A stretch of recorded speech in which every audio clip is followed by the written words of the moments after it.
In the coastal village of Akoma, nestled between rolling hills and the vast Atlantic Ocean, there lived a young woman whose story would become the most tragic tale ever whispered around evening fires.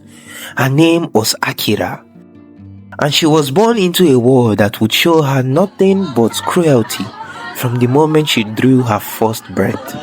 When Akira came into this world 20 years ago, the midwives gasped in horror. The difficult birth had left her scarred and disfigured. Her face bore the cruel marks of smallpox that had ravaged her as an infant, leaving deep scars across her cheeks and forehead. Her left eye was clouded white and blind. Her teeth grew crooked and yellowed, and her hair sprouted in patchy, uneven clumps. Her hands were gnawed, and her entire appearance seemed caused by some malevolent spirit. Even her own mother, Yaba, could not hide her disgust. Once a beautiful woman herself, Yaba had grown bitter and resentful, blaming every misfortune that had befell her family on Akira's cursed appearance.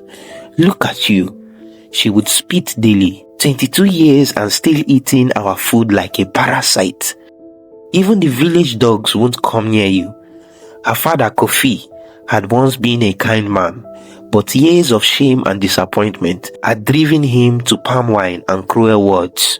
"Every man in this village looks at me with pity," he would slur during his drunken rage. "Poor Kofi," they said, "cursed with the ugly daughter, even the gods have abandoned us." In the bustling marketplace of Akoma, where women in colorful kente clothes sold yams and plantain, while men gathered under the mighty baobab tree, Akira moved like a shadow. She kept her head down, carrying a basket of palm nuts to trade. But there was no escaping the cruel whispers that followed her everywhere. Ama, the village beauty, with smooth dark skin and bright eyes, would loudly announce whenever Akira appeared, "Look, the cursed one ventures out. Quick, cover your children's eyes before she brings bad luck." Her friends, Ifua, Akosua, and Ajua, would giggle cruelly. These were the same girls who had once played with Akira before her scars made her an outcast. The cruelest blow came from Kwame, the village's most eligible bachelor and son of the chief. Tall and handsome with kind eyes, he was the man Akira had loved silently since childhood. But when his friends would joke, pointing at Akira and saying, "There goes your last option for a wife," even gentle Kwame would laugh and reply, "The ancestors would strike me down before I would bring such a curse to my family." By now, 27 of her childhood friends had married. 27 beautiful brides, while Akira remained the village's curse left over, the subject of mockery and disgust. One evening, unable to bear another day of torment, Akira fled to the forest and eventually found herself on a high cliff overlooking the endless Atlantic Ocean. The setting sun painted the sky in bright oranges and purples, creating a beauty that mocked her own reflection in the water below. 22 years of pain, she whispered to herself, standing at the edge of the cliff as waves crashed violently against the jagged rocks 50 feet below. 22 years of shame, it has to stop. She closed her eyes and stepped forward, ready to end her suffering forever. But then a voice, melodious and ancient, singing like waves and distant thunder, called out to her, "Child of sorrow, why do you seek to embrace death?" Akira turned to see the most incredible sight of her life. Rising from the ocean wave was the figure that could only be from the realm of the spirits and legends. The creature had the lower body of a magnificent emerald-scaled mermaid, but her upper body was that of the most beautiful woman ever created. Her skin was like polished obsidian, her hair flowered like liquid water, and her eyes held the wisdom of centuries. This was Iame, Awo, the sea goddess, a man-made queen older than the village itself, older than the hills and the ancient baobab trees. I have watched you, ugly child, the goddess said, gliding closer through the water. I have seen your tears salt the ocean for years. You are real, she stammered. The spirit told stories, but I thought you were just a legend. I am as real as your pain, child. Tell me, why do you choose death over life? Through her tears, Akira poured out her heart. Because life is nothing but mockery. I am hideous. Even my own mother wishes I was never born. I am 22 and no man will ever love me. I am cursed. The sea goddess smiled, but her eyes remained cold as the ocean depth. Cursed, you say? But curses can be altered. Beauty can be given to those brave enough to pay the price. Hope, desperate and painful, flared in Akira's heart.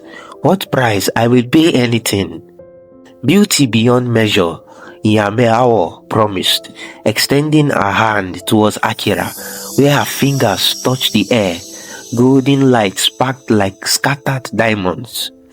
Grace that makes flower weep with envy. Her face that could launch 1,000 ships across the very ocean. All this I can give you. But then came the terrible condition. The ocean gives nothing without taking something in return. Beauty must be fed to survive. Every child born from your womb must be brought to me before the 7th day of life. Their innocence will sustain your beauty.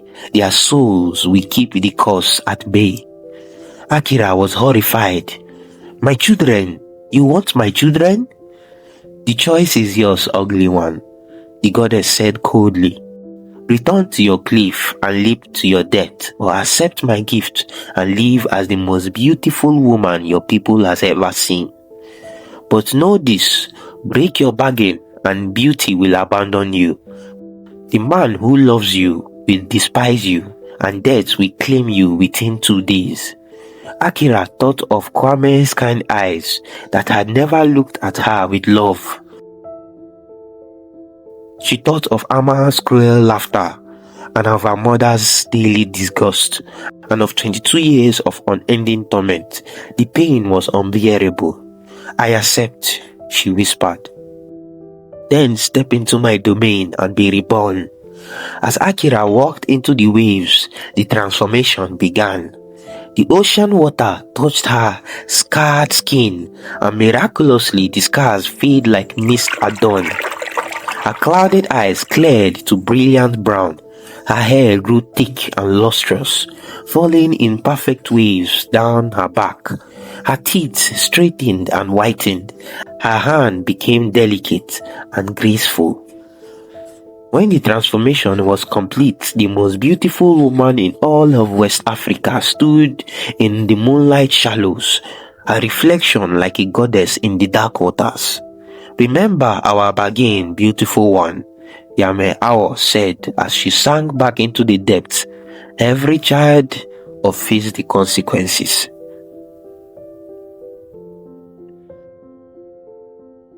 The next morning, the entire village of Akoma buzzed with excitement and disbelief. Word had spread like wildfire about a mysterious, beautiful woman who had appeared at dawn. When Akira walked through the crowd in the central square, it parted before her like the Red Sea. Men's jaws dropped open. Women gasped in envy. Children stopped their games to stare in wonder. Even wearing the same torn dress from the day before, she looked like royalty. Her former tormentors could not believe their eyes. Who is she? Ama whispered to her friends. She looks so familiar, but it is impossible. When the village elders asked her name, the crowd fell silent in shock. I am Akira, daughter of Kofi and Yaba. Her mother Yaba pushed through the crowd and fell to her knees. When she recognized her transformed daughter, the gods has blessed us. They have lifted the curse. Her father Kofi sobbed for the first time in years, stumbled forward in amazement. But the most dramatic reaction came from Kwame. He pushed through the crowd, his eyes locked on Akira's face with naked desire and amazement. "You are the most beautiful woman I have ever seen," he breathed. "Please tell me you are not promised to another." "I am promised to no one, son of the chief," Akira replied, smiling for the first time in her life. Within a week, the most elaborated wedding ceremony in Akoma history took place under the ancient baobab tree. Akira, resplendent in gold kente cloth and precious jewelry, became Kwame's wife. As the entire village celebrated, for the first time in her life, she experienced love, desire, and the joy of being truly wanted. For one golden year, Akira lived like a queen. The same people who had once mocked her now praised her beauty and sought her friendship. Her parents held their heads high with pride. Even her former tormentors were forced to show her respect, though hatred still burned in their eyes. But happiness in stories built on dark bargains never lasts long. When Akira gave birth to her first child, a perfect baby girl named Akosua, her joy was mixed with growing sorrow. The infant was beautiful, with smooth skin, bright eyes, and a rosebud mouth. As Kwame wept with happiness holding his perfect daughter, Akira could only think of Iyame Awo's cold demand. 7 days, that's all the time she had with her child.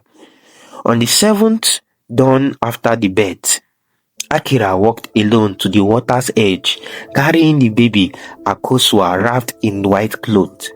Her beautiful face was streaked with tears, but her resolve was firm. As her feet touched the water, the sea goddess emerged from the depth. "You honor our bargain, beautiful one. The child is perfect." With a mother's heart breaking into 1,000 pieces, Akira handed over her first daughter to the merciless goddess. Little Akosua disappeared forever beneath the waves, and Akira returned home to tell her husband that their baby had died of fever in the night. Kwame mourned deeply, but Akira's beauty remained intact, sustained by her terrible sacrifice.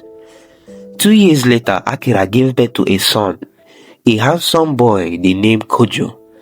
Once again, on the 7th day, she made the heartbreaking journey to the ocean.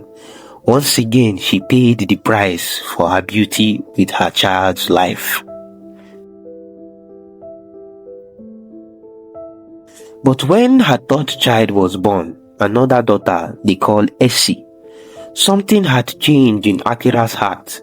As she held her baby girl, nursing her and feeding the child's tiny fingers wrapped around her own, she knew she could not do it again.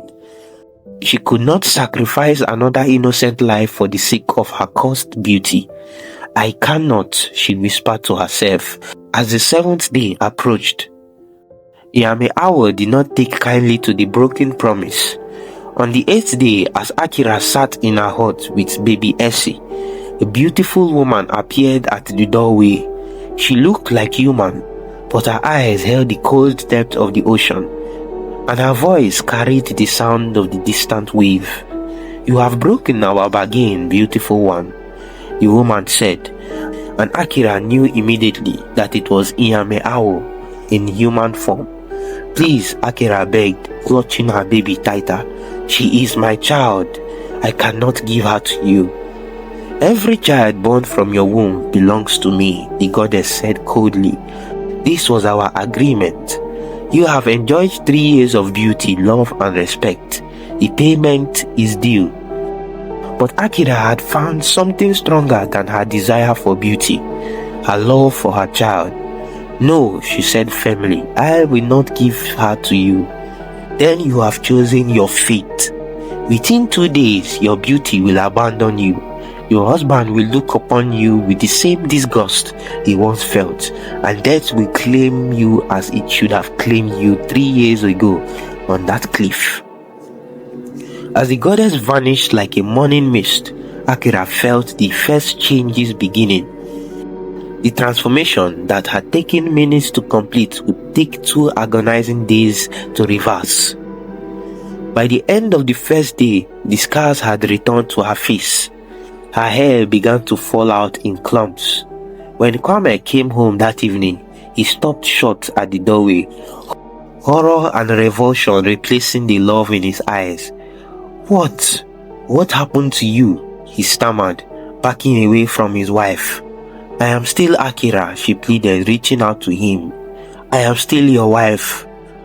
But Kwame recoiled as if she was a venomous snake. "You are not my wife. My wife was beautiful. You are the ugly girl from before. How is this possible? What evil magic is this?" By the second day, the transformation was complete, and Akira had returned to her original hideous form, and worse. For now, she also bore the additional scars of heartbreak and betrayal. The entire village gathered to quack at the miraculous reverse, whispering of curses and dark magic. Her former friends Ama, Ifwa, Akosua, and Ajua were the cruelest of all. They laughed with vindictive joy at her fall from grace. "Look how the mighty have fallen," Ama sneered. "Did you really think you could fool us forever with your evil magic? She is even uglier than before," Ifwa added with malicious glee. Her parents, who had briefly treated her with pride and affection, now looked at her with the same old disgust and shame. "You have brought curse upon this family again," her mother spat. But it was Kwame's reaction that destroyed what remained of Akira's heart. He stood before the entire village and declared, "This creature is not my wife. My wife was beautiful and pure. This is some evil spirit wearing her skin. I divorced her before our ancestors and the gods." As the village erupted in agreement and cruel laughter, something snapped inside of Akira's tortured mind. All the years of abuse, all the cruelty, all the rejection came flooding back with doubled intensity. These same people who had worshipped her beauty for 3 years, were now treating her exactly as they had before, as if those years of love and respect had never existed. She realized with crystal clarity that their love had never been real. It had all been about her appearance. Not one person in the village had ever loved her for who she truly was inside. Standing in the village square with baby Essie in her arms, Akira made a decision that would paint the ground red with blood. That night, as the village slept, Akira crept to her father's house, where he kept his stool. Her hands, once again gnarled but now steady with terrible purpose, closed around the hand of a sharp machete. She returned first to the hut she had shared with Kwame. Her husband lay sleeping peacefully, probably dreaming of finding a new beautiful wife. Akira raised the machete high above her head. "You said you would love me forever," she whispered. "But your love was only skin deep." The blade fell with deadly precision, and Kwame's eyes opened just long enough to see his fate reflect in his former wife's scarred face. He died with a gorge of blood, never able to scream. Next, she went to her parents' hut. Yaba and Kofi slept side by side. The same parent who had made her childhood a living hell, who had celebrated her beauty, and who had immediately returned to treating her like a curse upon their family. "You wish I had never been born," she whispered as the machete found them both. "Now your wish is granted." From there, Akira moved through the village like an avenging spirit. She found Ama first, the beauty who had led the chorus of cruelty for so many years. Ama woke just in time to see her own death approaching. "Please," Ama begged, "I'm sorry, I didn't mean..." "You meant every word," Akira said coldly. "Every laugh, every cruel joke, every moment of torment you gave me for 22 years. One by one, she found them all. Ifwa, Akosua, and Ajua, all the girls who had once been her friends, before deciding she was too ugly to deserve their companionship. Men who had laughed at jokes about her appearance, women who had whispered cruel gossip about her cause. The village that had shown her nothing but cruelty, that had celebrated her beauty for 3 years, only to immediately return to hatred when it was gone, learned the true meaning of fear that night. As dawn broke over Akoma, the survivors, those who had shown her even the smallest kindness over the years, emerged to find a scene from their worst nightmare. Bodies lay scattered throughout the village. Blood stained the red earth. The beautiful woman that had been briefly worshipped had become the monster they had always told her she was. But Akira was finished. She had exacted her revenge on those who deserved it the most, but the poison in her heart was not cleansed by their blood. Nothing could undo 22 years of cruelty. Nothing could bring back her children. Nothing could restore the beauty that had given her brief years of happiness. With baby Essie still clutched protectively in her arms, the only innocent soul in her entire story, Akira walked slowly to the cliff where her journey had begun. She sat at the very same rocky edge where she had first contemplated ending her life 3 years earlier. The sun rose over the Atlantic Ocean, painting the sky in the same brilliant orange and purples she had seen that first evening. The waves crashed against the rock below the same relentless rhythm. As the second day came to its close, and she felt death approaching as Yame Awo had promised, Akira looked over the ocean where her first 2 children had disappeared. She thought of Kwame's love that had been only surface deep.